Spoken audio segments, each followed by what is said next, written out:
नोएडा प्राधिकरण जल्द ही बिल्डर्स पर कार्रवाई करेगा। दरअसल नोएडा प्राधिकरण ने सभी बकायेदारों का डेटा निकाल लिया है। 18 बिल्डरों ने पैसा नहीं जमा कराया है।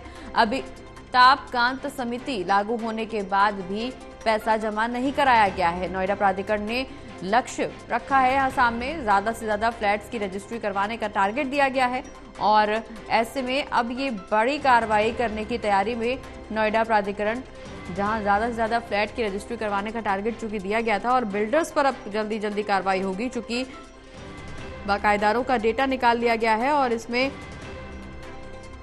रजिस्ट्री के पैसे जमा नहीं करवाए गए हैं। ऐसे में अब जल्दी नोएडा प्राधिकरण की तरफ से बिल्डर्स पर कार्रवाई की जाएगी। 18 बिल्डरों ने चूंकि पैसा नहीं जमा कराया है और अमिताभ कांत समिति लागू होने के बाद भी ये पैसा नहीं जमा कराया गया है, तो इसको लेकर के नोएडा प्राधिकरण की तरफ से बड़ा लक्ष्य रखा गया है, ज्यादा से ज्यादा फ्लैट की रजिस्ट्री करवाने का टारगेट।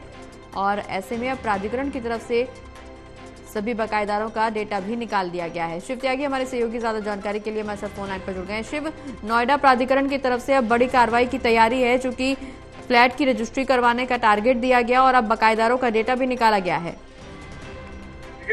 अभिकांत यहाँ पे जो समिति थी उसके गठन के बाद से ही लगातार नोएडा प्राधिकरण अब उन बिल्डर्स पे नकेल कसना शुरू कर रहा है जो उस समिति का हिस्सा नहीं बने, ना ही जो बकाया है उसको दिया, जिस वजह से यहाँ पे रजिस्ट्री भी नहीं हो पा रही है। लगातार जो बायर्स थे वो परेशान थे और कहीं ना कहीं बिल्डर की मनमानी के चलते पिछले कई सालों से या तो जो बकायेदार बिल्डर है वो बकाया नहीं दे पा रहे, या तो जो निवेशक है वो अपने रजिस्ट्री नहीं ले पा रहा। तो इन्हीं सभी चीजों को देखते हुए अब 18 ऐसे बिल्डर हैं जिनके ऊपर करोड़ों रुपए का बकाया है और जो लगातार कहने के बावजूद भी अब यहाँ पे रजिस्ट्री नहीं करवा रहे हैं, ना ही बकाया दे रहे हैं। तो ऐसे में अभी कुछ दिनों पहले ही यहाँ पे एम्स जो बिल्डर है उसके ऊपर कार्रवाई की गई थी। सेक्टर 75 के स्पेक्ट्रम मॉल की जो जमीन है उसको यहाँ पे अटेस्ट किया गया था और उसको कुर्क करके जो बकायेदार है या नोएडा प्राधिकरण का जो बकाया है उसको यहाँ पे अपने हिस्से में लिया जाएगा। इन्हीं सभी चीजों को देखते हुए अब 18 बिल्डरों की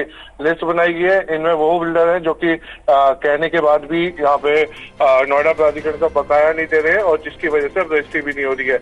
इन्हीं सब आने वाले दिनों में इनकी प्रॉपर्टी को अटैच किया गया जाएगा और उसे कुर्क करके बकाया पूरा किया जाएगा, जिसके बाद जो है रजिस्ट्री का रास्ता खुल जाएगा। 35,000 रजिस्ट्री कराने का नोएडा प्राधिकरण का टारगेट है, जिसको नोएडा प्राधिकरण को पूरा करना। इसी सभी चीजों को देखते हुए ये फैसला नोएडा प्राधिकरण की तरफ से लिया गया है। चलिए, बहुत बहुत शुक्रिया शिव, ये तमाम जानकारी हमारे दर्शकों तक पहुंचाने के लिए।